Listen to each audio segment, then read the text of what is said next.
What's up, guys? 26.2 CrossFit Open has just been released, so we are going to go over the workout, understand the standards, basic standards, as well as give our tips and tricks. That way you guys are prepared to give it your best shot. So a quick overview of this workout. 26.2 is a completely different workout than 26.1. So if you're like, I don't want to do the open anymore because 26.1 was so hard, it was, and this is hard, but they're completely different.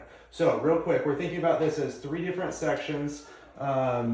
We've got 80 foot of overhead walking lunges with a dumbbell in your hand, straight into 20 dumbbell snatches alternating, into 20 pull-ups for RX or jumping pull-ups for scaled. Then you move on to the next section. Everything stays the same, the overhead walking lunges, the dumbbell snatches, except for your next set of 20, you move up in difficulty of skill for the pulling movement. You move to chest to bar or pull-ups for scaled. Then we repeat again, one last try, 80 foot overhead walking lunges, 20 dumbbell snatches alternating into 20 ring muscle ups now for RX or chest to bar for scaled. This has a, we didn't put on here, 15-minute cap, which is a long time. The ladies that finished it were like 7 minutes, like they were pretty fast. So obviously the average person is not those superhumans, so don't be expecting those same type of scores, but realize that you're going to have opportunity to work through this, and most people, as long as there's not a skill getting in your way, you should be working through finishing or getting into that third round at least. Okay, some standards to be thinking about. With the overhead walking lunge, you're going to snatch the dumbbell up. We're going to go 20-foot increments. Your back knee has to touch, and you can't stutter step, so it's going to be down and up. You can either do that wedding style march, or you can walk through as long as you're achieving full extension. One of the ladies got no rep, and this is, we should have put this over there. Do not have any no reps on the walking lunges, because she got done, finished it, and then did not stand up all the way at the top of her last lunge before bringing her dumbbell down. So she had to go back all the way. It's 20-foot increments, so she had to redo that whole rep, which really stinks. Okay. Arm has to stay locked out, elbow has to stay locked out, dumbbell has to be secure. Dumbbell snatches, both heads of the dumbbell touch, and you have to finish all the way standing up at the top with the dumbbell up over midline. You can switch at any point. You can set it down or not. Pull-ups, full hang, chin over the bar. Jumping pull-ups, we'll have it set up for you to be 6 inches underneath the bar. Chest to bar, chest touches, you guys know that. Pull-ups, we already talked about that. Ring muscle ups, hopefully if you're doing ring muscle ups, you understand the standards, but making sure that we're getting full lockout at the top and our shoulders are in line or in front of the rings. Shoulders can't be behind the rings for our lockout there. Okay, so tips and tricks by movement. Lunges. Try not to stand there. So if you're doing 20-foot increments, which is what we're going to do, it's going to be down and back, down and back. You don't want to hit your 20-foot increment and just stand there and wait and catch your breath and go again. That's too much time under tension. So we want to, Megan made this up, I like it, move with intention while under tension. So you want to be moving the whole time.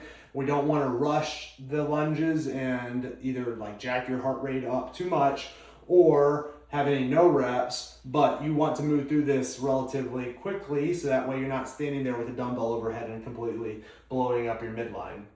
Know your step count. So before you get started, count out your steps, how long it takes you, how many steps it takes you to reach that 20-foot line. And you have to go all the way over the line, stand up all the way. That's when that's done. So go ahead and measure that out, whether that's 6, 7, 8, whatever.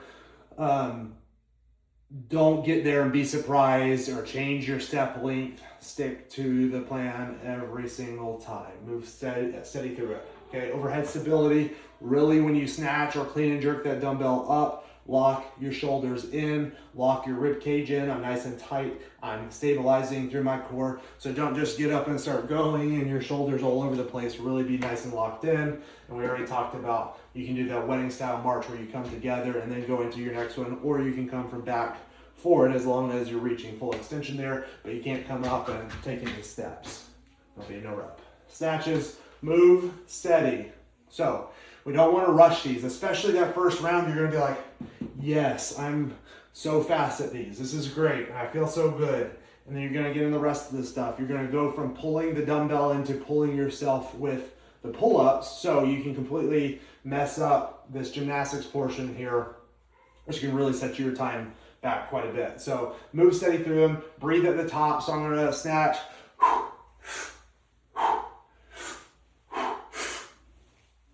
That's where I'm kind of taking any pause break, or I'm just going to set it down, okay? So don't just be completely off pace with your breathing and your snatching. Both heads of the dumbbell have to touch. I think we touched on that, so we can't do that tip forward. And the other thing is make sure you're using your legs. So it's really easy to just hinge forward and have your back rounded and get down there. Make sure that you don't want to like do a full squat, but we do want to come to the ground so that way we can come up and keep that dumbbell close when you're doing your snatch. If I see these dumbbell snatches way out here tomorrow, I'm gonna fight somebody. Don't do it, okay? Nice and tight, bring the dumbbell up overhead. They do have to alternate, so if you have a no rep, repeat that arm before you do your next one. When we get to the pull-ups, this is really the make or break section for everybody. The other things is just earning your way there. Figure out which is gonna be your hang up. So if you're like, I don't have any pull-ups, well, I don't have any pull-ups yet. You're probably going to scale, you're going to do jumping pull-ups, and then you're going to get to the second round, you're going to work your way through it, and then you're going to sit there and you're going to fight for 4 minutes to get as many pull-ups as you can. Big kip, work on those things. There's magic in the open, so somebody, probably lots of people, are going to get their first pull-ups or their first chest to bar, their first ring muscle-ups, and we're all going to be so excited. But if you get there and you're just like, oh, I can't do this, yeah, of course you can't do it. So figure out what you can do and how we can help you get it. So big kip on your pull-ups, be aggressive if you are going for that 1 or 2, and make sure that you realize I'm going for singles, and I'm literally going to get one, I'm going to come down, I'm going to go for my next one. That's if you are trying to get a new movement, okay? If not, let's say that you're going for, you're like somebody that's going to try to finish the workout. Break early. So even though 20 pull-ups are a lot easier than 20 ring muscle-ups, don't think I need to go unbroken here and give myself a bunch of time. What you're going to give yourself is fatigue. So go ahead and break these up into 5s, 10s. None of us are trying to set the world record. So make sure that you are as fresh as possible with those pulling when you get to the chest to bar and the ring muscle ups. No double swing. So if you jump up and you're somebody that does this and then you go to pull, it's so much wasted energy, okay?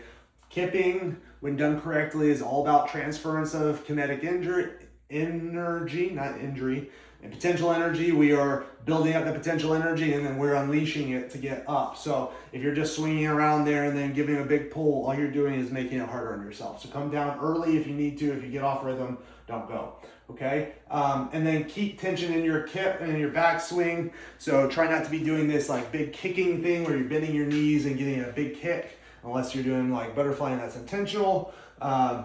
We want to remember our shapes, hollow and arch, stay there, stay tight. I'm really excited about this workout for you guys, for myself too, but it's going to be really fun. We want to make sure that everybody has an amazing experience at Friday Night Lights or whatever time you're doing the open. Let's real quickly, if you forgot the fueling tips from 26.1, let's go over these real quickly. These are the same ones because it's a similar style workout. We don't need to change our nutrition drastically from week 1. So 4 hours before you're about to compete, light meal. This is a meal that is low in fat and fiber, something like a sandwich with hummus, carrots and fruit. We want it to be substantial but not heavy. 2 hours before your workout. This is a carb snack, something like dried mango and crackers or granola bar and banana, something that's going to be getting you prepared, fueled up, filling up the muscle glycogen so that way you're ready to go. An hour before, slam electrolytes and water, LMNT, Propel, Drip Drop, Fit Aid, any of those electrolytes that you have, go ahead and make sure, probably earlier, but also definitely for sure a minute is probably too late. An hour before your workout. And then right before you go or as needed, make sure that you are finishing up with a liquid, simple carb, something like an applesauce pouch or again, that dried fruit, something that's super easy to digest. Applesauce is probably best. If you're a caffeine person, 20 to 30 minutes beforehand is when it's going to peak your performance. So be timing these things. I know that it seems silly if you're not used to that, but this can make a huge difference in your performance. I guarantee it will. So take this stuff seriously, be considering your nutrition, get lots of sleep, be drinking water now, and let's get after it. So excited.